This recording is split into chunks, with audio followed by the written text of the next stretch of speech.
வணக்கம். சற்று முன் வெளியான முக்கிய பரபரப்பான உங்களுக்கான தகவல்கள். தமிழ்நாட்டில் 2 நாட்களுக்கு மழை வாய்ப்பு. இதை பற்றி தகவல்களை தான் இந்த வீடியோவில் பார்க்க போகிறோம். கீழே இருக்க ரெட் கலர் பட்டனை கிளிக் பண்ணி சப்ஸ்கிரைப் பண்ணிக்கோங்க. பக்கத்தில் இருக்கிற பெல் ஐக்கானையும் மறக்காமல் கிளிக் பண்ணி வச்சுக்கோங்க. அப்போ தான் நான் ரெகுலராக வீடியோ போடுறது உங்களுக்கு நோட்டிஃபிகேஷன் வந்து சேரும். வாங்க வீடியோக்குள்ளே போகலாம். மறக்காமல் லைக் பண்ணிக்கோங்க. சென்னை மேற்கு திசை காற்றின் வேகத்தில் ஏற்பட்ட மாற்றம் காரணமாக தமிழகத்தில் லேசான மழை பெய்ய வாய்ப்புள்ளது. 10ஆம் தேதிக்கு பிறகு வடக்கு மாவட்டங்களில் கனமழை பெய்யும் என்று வானிலை ஆய்வு மையம் தெரிவித்துள்ளது. இன்றும் நாளையும் தமிழகத்தில் மழை குறைவாக இருக்கும். இருப்பினும் மேற்கு தொடர்ச்சி மலையில் 20 மில்லிமீட்டர் முதல் அதிகபட்சம் 30 மில்லிமீட்டர் வரை மழை பெய்துள்ளது. வடக்கு மாவட்டங்களில் தூறல் இருந்தாலும் ஆந்திராவில் இந்த மழை பெய்ய வாய்ப்புள்ளது. இந்த சூழ்நிலையில் மேற்கு வங்கம் மற்றும் ஜார்க்கண்ட் பகுதிகளில் நிலை கொண்டிருந்த காற்றழுத்தம் மேற்கு நோக்கி நகர்வதால் பெரும் போராட்டத்தை எதிர்கொள்வது என்று மிக மெதுவாக நகர்ந்து செல்கிறது. இருப்பினும் 11ஆம் தேதி பாகிஸ்தான் எல்லையை அடையும் என்று எதிர்பார்க்கப்படுகிறது. வட இந்தியா பகுதிகள் மற்றொரு காற்று சுழற்சி நிறுவப்பட்டுள்ளது.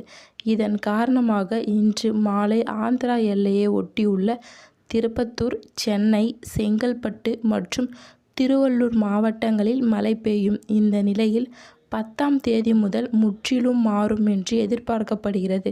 இந்த சூழ்நிலையில் 18ஆம் தேதி வங்காள விரிகுடாவில் மற்றொரு குறைந்த காற்றழுத்த தாழ்வு பகுதி உருவாகி வடக்கு ஆந்திரா மற்றும் ஒடிசாவை அடையும். இதன் காரணமாக தமிழ்நாட்டிலும் மழை பெய்யும். இந்த காற்றழுத்தம் வெப்ப காற்றழுத்தம் குளிர்விக்க பயனுள்ளதாக இருக்கும் என்றும், எனவே இது தமிழ்நாட்டில் மழை பெய்ய வாய்ப்புள்ளது என்றும் வானிலை ஆய்வு மையம் தெரிவித்துள்ளது. இதன் தொடர்பாக சென்னை வானிலை ஆய்வு மையம் நேற்று ஒரு அறிவிக்கை வெளியிட்டுள்ளது.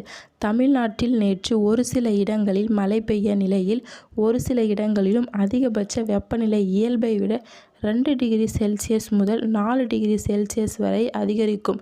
இதன் விளைவாக கரூர் மற்றும் ராமநாதபுரம் மாவட்டங்களில் வெப்பநிலை இயல்பை விட 3 டிகிரி செல்சியஸ் முதல் 5 டிகிரி செல்சியஸ் வரை அதிகரிக்கும். சென்னை, மதுரை, திருநெல்வேலி, திருவள்ளூர் மற்றும் தூத்துக்குடி மாவட்டங்களில் இயல்பை விட 3 டிகிரி செல்சியஸ் வரை அதிகரிக்கிறது.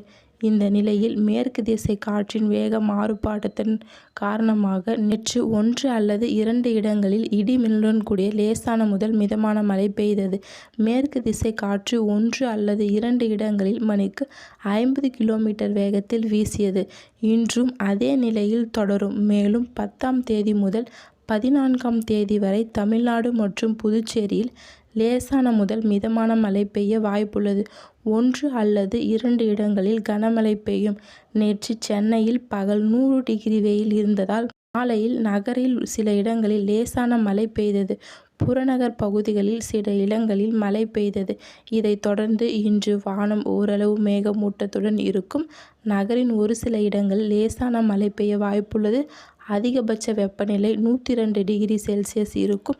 மேலும் தென் தமிழகத்தில் கடலோர பகுதிகள், மன்னார் வளைகுடா மற்றும் அதை ஒட்டிய குமரி கடல் பகுதிகளில் இன்று மணிக்கு 65 கிலோமீட்டர் வேகத்தில் சூறாவளி புயலாக வீசும். நன்றி, வணக்கம்.